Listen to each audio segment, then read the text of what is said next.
Next level exams की videos देखने के लिए चैनल को सब्सक्राइब करें, वीडियोस के नोटिफिकेशन के लिए बेल आइकन को प्रेस करें। नमस्कार बच्चों, मेरे इस YouTube चैनल पर आप सभी का एक बार पुनः स्वागत है।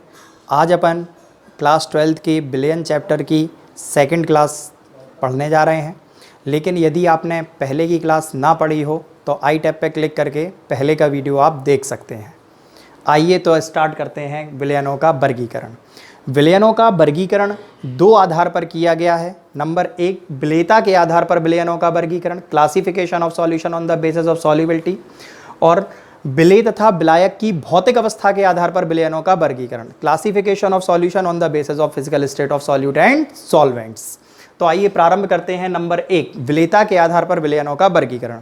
विलेयता के आधार पर विलयन 5 प्रकार के होते हैं। कितने प्रकार के होते हैं सॉल्युबिलिटी के बेस पे? 5 टाइप्स ऑफ द सॉल्यूशन, 5 प्रकार के विलयन होते हैं। नंबर एक, सांद्र विलयन, तनु विलयन, और नंबर 2 सांद्र विलयन। तनु विलयन, सांद्र विलयन का आप पहले मतलब समझें। तनु का तात्पर्य है पतला और सांद्र का तात्पर्य है गाढ़ा। जैसे हम शरबत बना लें और चाशनी बना लें। हमने क्या बोला बेटा? हम एक तरफ हम क्या बना लें? शरबत, और एक तरफ हम क्या बना लें? चाशनी। तो चाशनी कैसा सॉल्यूशन है? गाढ़ा विलयन है। और शरबत कैसा सॉल्यूशन है? पतला विलयन है। मतलब पतले का तात्पर्य होता है तनु और गाढ़े का तात्पर्य होता है सांद्र विलयन। तो ध्यान से समझिएगा बेटा, जब समान आयतन में विलेय पदार्थ की मात्रा कम होती है तो उसे हम तनु विलयन यानी पतला विलयन कहते हैं। और जब समान आयतन में विलेय पदार्थ की मात्रा अधिक होती है तो उसे हम कहते हैं सांद्र विलयन यानी गाढ़ा विलयन। जैसे हम दोनों पात्रों में पानी का समान आयतन लें और एक पात्र में चीनी की मात्रा कम घोलें और दूसरे पात्र में चीनी की मात्रा अधिक घोलेंगे, तो जिसमें अधिक घोलेंगे वो सांद्र विलयन कहलाएगा और जिसमें कम घोलेंगे वो तनु विलयन कहलाएगा। मतलब जब समान आयतनों में जिस विलयन में विलेय पदार्थ की मात्रा कम घुली होगी उसे हम तनु विलयन कहेंगे, और जब उसी आयतन में जब विलेय पदार्थ की मात्रा हम ज़्यादा घोल देंगे तो उसे हम सांद्र विलयन कहेंगे। कंसंट्रेट सॉल्यूशन और डाइल्यूट सॉल्यूशन। जब बेटा सेम वॉल्यूम ऑफ सॉल्वेंट में सॉल्यूट सब्सटेंस लेस अमाउंट में प्रेजेंट होगा तो उसे हम कहेंगे डाइल्यूट सॉल्यूशन, और सेम वॉल्यूम ऑफ सॉल्वेंट में सॉल्यूट सब्सटेंस ज़्यादा अमाउंट में प्रेजेंट होगा तो उसे हम कहेंगे कंसंट्रेट सॉल्यूशन। आइए अब आरंभ करते हैं असंतृप्त विलयन, संतृप्त विलयन, अति संतृप्त विलयन। तो इन्हें पढ़ने से पहले ये जानना जरूरी है इसका तात्पर्य क्या है। चलिए बुंदेलखंडी में थोड़ा समझते हैं।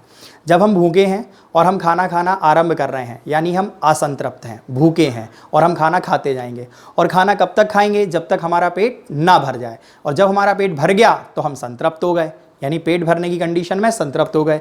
कभी कभी कुछ खाना ऐसा भी होता है बच्चों जो बहुत ज़्यादा अच्छा लगता है और उसे हम आवश्यकता से थोड़ा अधिक खा जाते हैं, तो उसे कहते हैं अति संतृप्त विलयन।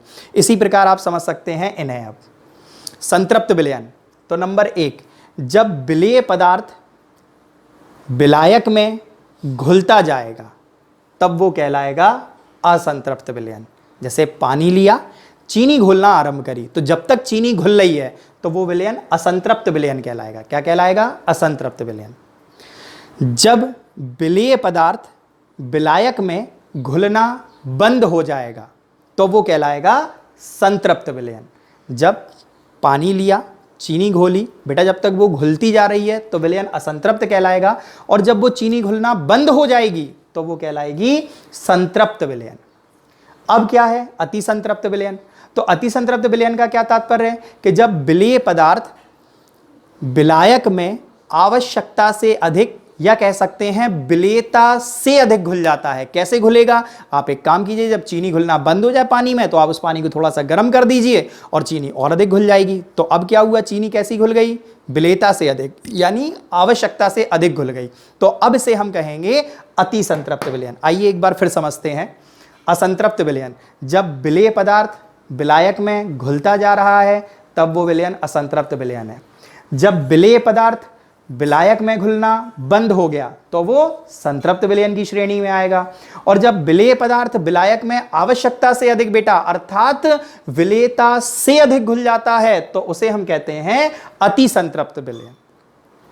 जब इंग्लिश में समझें अनसैचुरेटेड सॉल्यूशन, जब सॉल्वेंट में सॉल्यूट सब्सटेंस कंटिन्यूअसली डिसॉल्व हो रहा है तो वो सॉल्यूशन अभी अनसैचुरेटेड है। जब सॉल्यूशन में सॉल्यूट सब्सटेंस डिसॉल्व होना बंद हो जाएगा तो हम उसे कहेंगे सैचुरेटेड सॉल्यूशन। और जब सॉल्यूशन में सॉल्यूट सब्सटेंस सॉल्युबिलिटी से ज़्यादा डिसॉल्व हो जाएगा तब हम उसे कहेंगे सुपर सैचुरेटेड सॉल्यूशन। चलिए नंबर 2, विलेय तथा विलायक की भौतिक अवस्था के आधार पर विलयनों का वर्गीकरण। विलेय तथा विलायक की भौतिक अवस्था के आधार पर विलयनों का वर्गीकरण। तो आइए जानते हैं विलेय तथा विलायक की भौतिक अवस्था के आधार पर जो विलयन हैं वो 9 प्रकार के होते हैं। सॉल्यूट और सॉल्वेंट की फिजिकल स्टेट के बेस पर सॉल्यूशन 9 टाइप्स के होते हैं। ध्यान से समझेंगे टेबल बनाना कैसे बनानी है। विलेय और विलायक सब जानते हैं बेटा, विलेय जिसकी मात्रा कम है और विलायक जिसकी मात्रा अधिक है। ध्यान से समझिएगा, 3 बार विलेय में ठोस ठोस ठोस, 3 बार द्रव द्रव द्रव और 3 बार गैस गैस गैस। और अब विलायक में लाइन से ठोस द्रव गैस और ठोस द्रव गैस। स्टार्ट करते हैं। ठोस अधिक है और ठोस कम है, ठोस अधिक है और ठोस कम है। तो इसका उदाहरण हो गया बेटा मिश्र धातुएं। क्या हो गया उदाहरण? मिश्र धातुएं। एलॉय मेटल, जैसे आपने पीतल सुना होगा, ब्रास सुना होगा, वही होती हैं। या आपने गाड़ी के एलॉय व्हील तो देखे होंगे। एलॉय का मतलब होता है मिश्र धातुएं, जो कई धातुओं से मिलकर बने होते हैं। तो उनमें क्या है, ठोस धातुएं मिला दी जाती हैं, तो उसे अपन लोग बोलते हैं, एग्जाम्पल हो गया हमारा मिश्र धातुएं। दूसरा, द्रव अधिक है और ठोस कम है। तो ये नॉर्मल सी चीज़ है, अपन पानी में चीनी घोल दें या पानी में नमक घोल दें तो वो कहलाएगा क्या, द्रव और ठोस का विलयन। तीसरा, गैस चीज ज़्यादा है और ठोस कम है। तो इसका एक उदाहरण हो गया बेटा स्मोक, यानी धुआं। वायुमंडल में गैस कैसी है, ज़्यादा, लेकिन जो धुएं के कण होते हैं वो कैसे होते हैं, कम। यानी वायुमंडल में गैस ज़्यादा है और धुएं के कण कम है, तो इसका एग्जाम्पल हो जाएगा धुआं, ठोस कण कम होंगे तो। तीसरा, चौथा, ठोस ज़्यादा है और द्रव कम है। ठोस ज़्यादा है और द्रव कम है, तो बेटा ये उसके उदाहरण हैं दुनिया के सारे अमलगम। अमलगम मतलब जब मरकरी के साथ कोई धातु मिल जाती है तो उसे अमलगम बोलते हैं। जैसे इसे बोलेंगे sodium amalgam, zinc amalgam, tin amalgam. तो अमलगम में जो Hg धातु है वो द्रव अवस्था में होती है, और जैसे सोडियम, जिंक और टिन ये सब धातु हैं ठोस अवस्था में होती हैं। द्रव ज़्यादा है और द्रव कम है, तो बेटा ये तो नॉर्मल सी चीज़ है। और आप और हम के लिए एक हास्यपद विषय भी है कि दारू का पैक बना लिया। कुछ लोग अल्कोहल ज़्यादा लेते हैं और पानी कम, कुछ लोग पानी ज़्यादा लेते हैं और अल्कोहल कम। तो दोनों एग्जाम्पल इसमें आ सकते हैं। ठीक, नेक्स्ट, गैस ज़्यादा है और द्रव कम है। गैस चीज़ ज़्यादा है और द्रव चीज़ कम है। इसका एग्जाम्पल होगा कोहरा या नमी। कोहरा आप लोगों ने देखा होगा बेटा, वायुमंडल में गैस की मात्रा बहुत अधिक होती है और पानी की छोटी छोटी बूंदें जम जाती हैं, तो उसी को हम क्या कहने लगते हैं, कोहरा। तो बेटा इसका एग्जाम्पल हो जाएगा कोहरा या नमी, फॉग। अब ठोस चीज़ ज़्यादा है और गैस कम है। ठोस चीज़ ज़्यादा है और गैस कम है, तो पैलेडियम धातु पर हाइड्रोजन गैस अधिशोषित हो जाए। पैलेडियम धातु पर हाइड्रोजन गैस अधिशोषित हो जाए। Adsorption of hydrogen gas on surface of palladium metal. इसका अगला पढ़ना है, द्रव की मात्रा अधिक है और गैस की मात्रा कम है। द्रव की मात्रा अधिक है और गैस की मात्रा कम है। बेटा जनरली आप लोगों ने सोडा वाटर की बोतल या कोल्ड ड्रिंक की बोतल देखी होगी। जब भी आप कोल्ड ड्रिंक की बोतल को खोलते हैं तो उसमें से गैस निकलने की आवाज आती है, तो उसमें आप देखते हैं द्रव यानी पानी की मात्रा कैसी होती है, ज्यादा, और ऊपर गैस कैसी भरी होती है, कम। यानी अब द्रव चीज ज्यादा है और गैस चीज कम है, तो इसका एग्जाम्पल हो गया सोडा वाटर या कोल्ड ड्रिंक्स। ठीक, नेक्स्ट पढ़ना है, गैस ज्यादा है और गैस कम है। ये तो जनरली सबको पता है बेटा, वायुमंडलीय गैस। वायुमंडल में बहुत सारी गैसें आपस में मिली हुई हैं। मोस्टली अपन सब जानते हैं नाइट्रोजन और ऑक्सीजन का मिश्रण। तो धन्यवाद। आज का वीडियो यहीं समाप्त करते हैं बच्चों। आपको ये वीडियो कैसा लगा कमेंट करके ज़रूर बताइएगा, लाइक कीजिए और शेयर कीजिए।